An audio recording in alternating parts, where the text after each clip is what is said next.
Hey, what's up, you guys? It's Bloody Jacob here to bring you a movie review. This time we're going to be talking about the 2011 film, The Return of Joe Rich, and this starred Sam Witwer, who I personally know from Being Human, of course, the U.S. sci-fi TV series, the remake of the British version, stuff like that. One of my favorite TV shows of all time, and one of, if not my favorite TV show of all time, actually. And so I loved him in that, and ever since that ended, last year, April 2014, I've really been missing that show. Tributes pop up on YouTube, but I'm still missing it.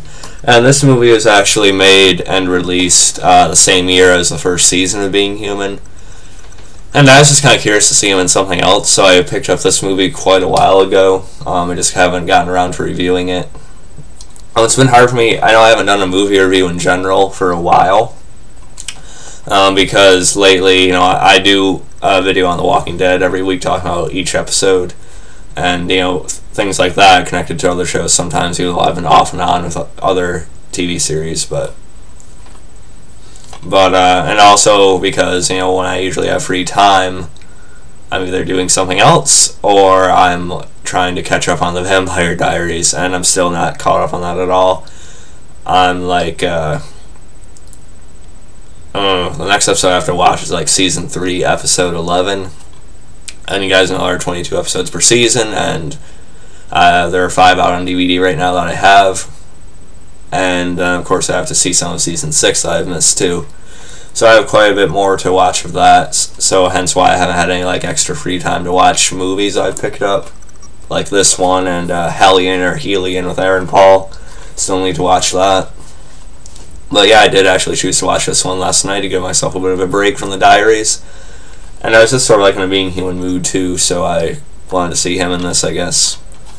And yeah, as far as this one goes, it's if you guys don't know the general story, I'll read you the back of it. I'll give you a look at the cover first, if I didn't show it before. I think the girl on it's supposed to be his girlfriend in the movie, or his ex, but she doesn't look like that. I mean, she's blonde in the movie, so I'm not sure why. I don't even know who that girl's supposed to be. I mean, I guess his girlfriend in it, but again, it doesn't look like her, so I don't know. But okay, there's that. There's the back.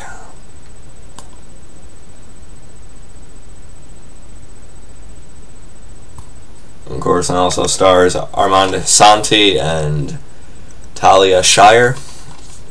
And I've heard of Armand before, I think. Armand. I'm mispronouncing his name. Chances are I probably am. But I think I heard his name before, and I'll just read you the description to give you a general idea of the story. I'm not planning on this review going too long here. We'll get into that in a little bit. Joe believed in right and wrong until his job outsourced to India. His teaser rate spiked, his wife bailed, but Joe has a plan to get it all back and more. Joe returns home to the last place on planet Earth where real men can be found, Chicago. Joe's uncle Dominic is connected, and Joe wants in. To the mob, the outfit, as it is called in Chicago, and he'll do anything to make it happen. So there's that, and yeah, we see flashbacks of Joe, sort of growing up, him as a kid, studying with his uncle Dom and stuff like that. He was kind of forced to see different mob dealings and stuff like that, or them torturing guys basically. And when he comes back to town, he wants to join this mob. He wants to join his uncle's mob. But, he kind of has almost a childlike perception of it, because he thinks he has to act like the most generic, stereotypical mobster possible, with a Boston accent and different things like that. How you doing? Things like that. How you doing? But anyway. And then, he also has a best friend he's known for a while. And then, of course, his Uncle Dom, his mother, and his ex-wife. I keep on saying girlfriend, but it was his ex-wife. They were married at one point. And, yeah, so I'm not going to run through like every detail of the plot here, and it's really like it's like an action comedy. I'd say it says like a comedy drama, but I think it's more like an action drama comedy type of thing. I don't know, but it's you're not supposed to take this thing too seriously. It's not. You can tell things are meant to be over the top. It's not, like I said, it's not taking itself too seriously, and there's quite a bit of comedy involved, most of which works to a decent level. As far as my overall thoughts on the movie, it was okay. I mean, it wasn't like anything like great, but I've seen this movie get a lot of hate, and I don't necessarily think it deserves it fully anyway. But that could just be because I'm a huge fan of Sam Witwer because of Being Human, and I think he's actually pretty good in this one too. I mean, this isn't like his most like serious effort ever, but I don't think it's any of these actors' largest effort ever either, because you know they're in this type of movie. They're not supposed to be, you know, like putting all their all into it. You know, they're just trying to have fun with it and sort of, you know, show their comedic side and stuff like that. You know, over the top side. But there are some decent acting scenes in this movie, I will say, from Witwer and Armand Asante especially, and his girlfriend does pretty well in this as well. I think the actress's name is let me look it up. Yeah, Vanessa van der Plum, I think is how you pronounce her name, but she does alright in this as well, even though she only has like a few scenes in the movie, but they're pretty good.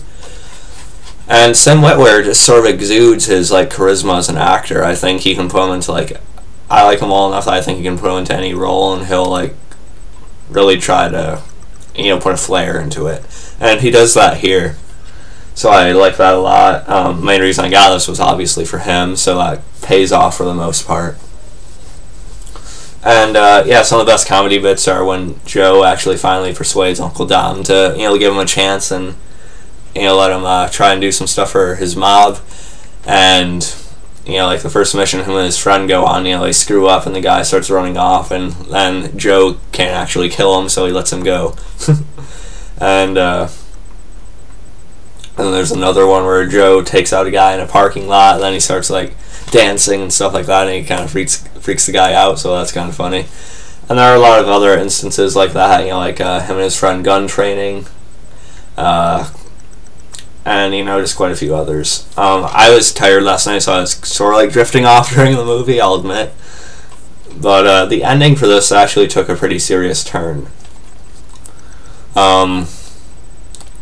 He actually, you know, stole money from his Uncle Dom because he wanted to like have this moment one-on-one with him, and, you know, they actually captured Uncle Dom and they tied him up.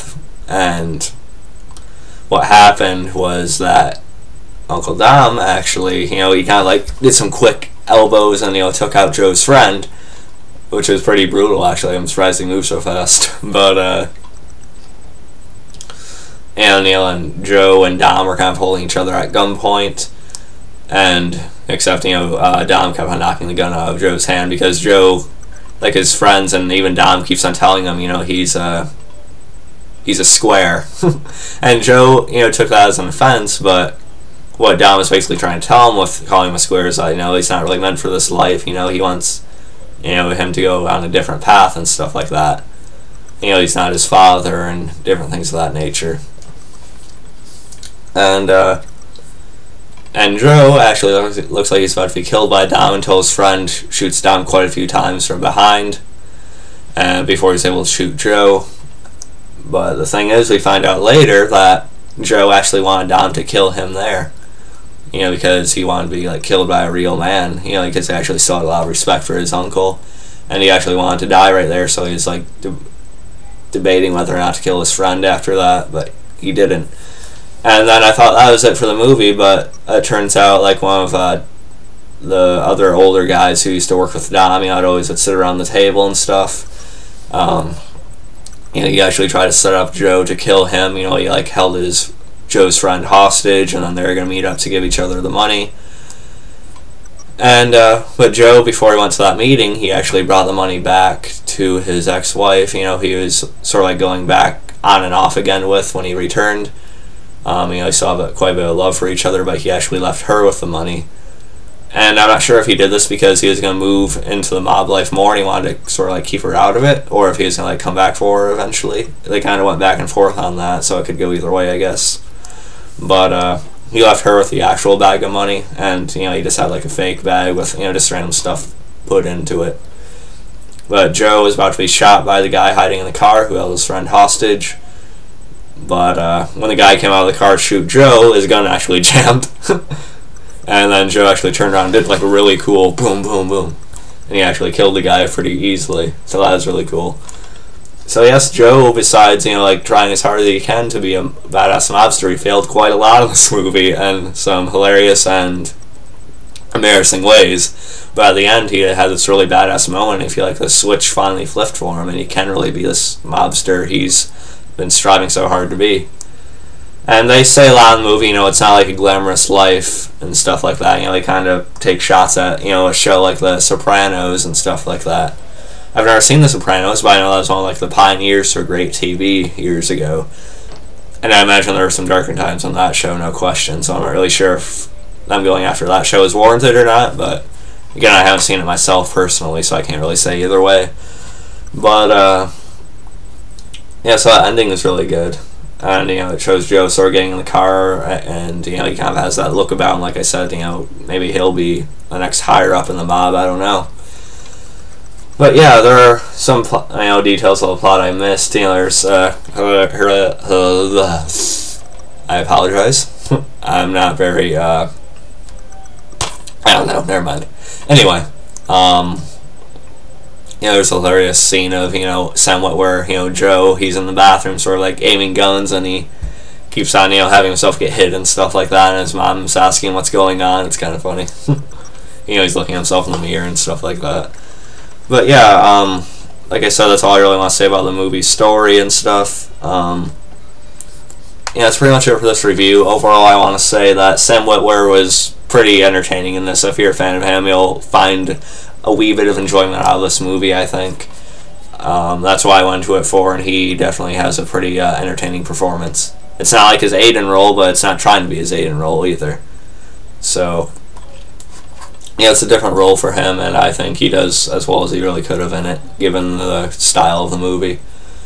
Armand Asante was okay as well, and everyone else was average or decent. They weren't terrible. But overall, not a great movie, not very good, but I'd say it was pretty decent. It definitely doesn't deserve all the hate it's gotten, and I think it's worth, like, if you're bored, you can watch it, and if you're a fan of Sam Witwer, definitely check it out. So yeah, I'll catch you guys next time, and peace.